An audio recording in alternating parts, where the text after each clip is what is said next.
Look that demon. Look that demon. Look, oral sex. Oral sex demon. You see oral sex? Look, oral sex. Look. You oral sex. Use oral sex. Let that sperm of that man out. Out, you demon. Out. Let go.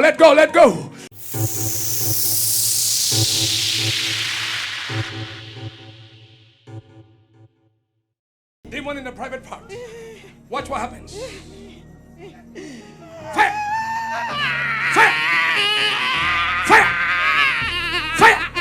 Come out from the private. This is false prophet Ed Citronelli. And I call him a false prophet. Well, I shouldn't have to explain that after watching this clip. You don't know how much damage you've done by cheating on a woman, so we can't reduce it to just one lapse in judgment, one slip up or whatever. That's besides the fact that none of us really slip up and anybody. There was a rapport that we built. There was scoping out that happened. There was putting ourselves in that position. There was flirting. You know what I'm saying? So going by most people's definition of cheating, yeah, you just slip up. But the truth is, you've probably been cheating months before you actually put in her. And more times, I would say 9 times out of 10, when a dude gets caught cheating, that wasn't his very, very first time cheating. That wasn't his only time cheating. That was his only time getting caught.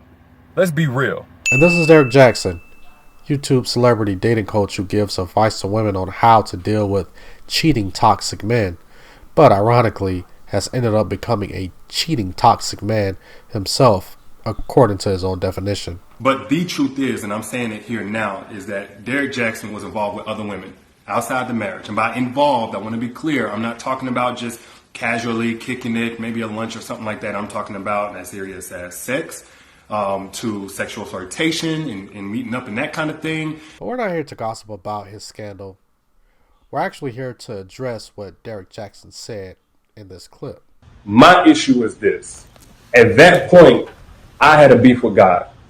I gave my life to Christ on February 4th, 2020.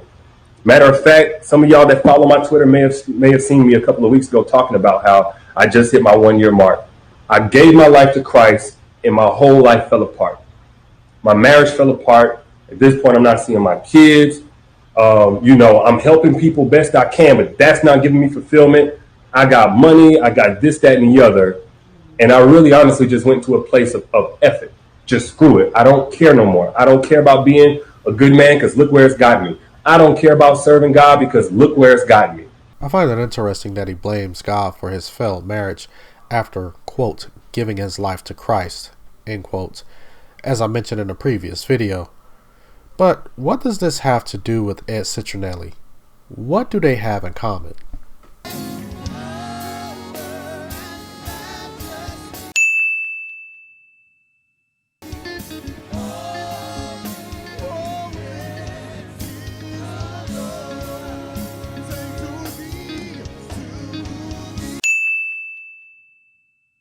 Now I know some people are wondering, what's the big deal? So what if he just happens to attend the same church? This is a pure example of how false ideology can affect a person's representation of Christ. When I heard Derek Jackson blame God, my first question was, how does that make sense? How do you blame God for defiling your own marriage? More importantly, how does a believer strike up the courage to say such a thing? After watching this particular video, it all started to make sense. But the issue is, Jackson and Citronelli are false representations of what it means to be a Christian. When guys like this parade the Christian title and are in the spotlight, unbelievers use them as the measuring stick for the faith. This is when we need to apply Ephesians 5. But sexual immorality and all impurity or covetousness must not be named among you, as is proper among saints. Let there be no filthiness, nor foolish talk, nor crude joking, which are out of place, but instead let there be thanksgiving.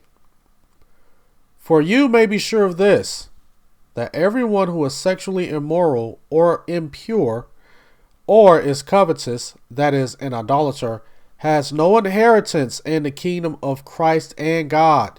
Let no one deceive you with empty words, for because of these things the wrath of God comes upon the sons of disobedience. Therefore, do not become partners with them. For at one time you were in darkness, but now you are lights in the Lord. Walk as children of light. For the fruit of light is found in all that is good and right and true. And try to discern what is pleasing to the Lord. Take no part in the unfruitful works of darkness, but instead expose them. For it is shameful to even speak of the things that they do in secret. But when anything is exposed by the light, it becomes visible, for anything that becomes visible is light. Therefore it says, Awake, O sleeper, and arise from the dead, and Christ will shine on you. Look carefully then how you walk, not as unwise, but as wise, making the best use of the time, because the days are evil. Therefore do not be foolish, but understand what the will of the Lord is. Oh yeah.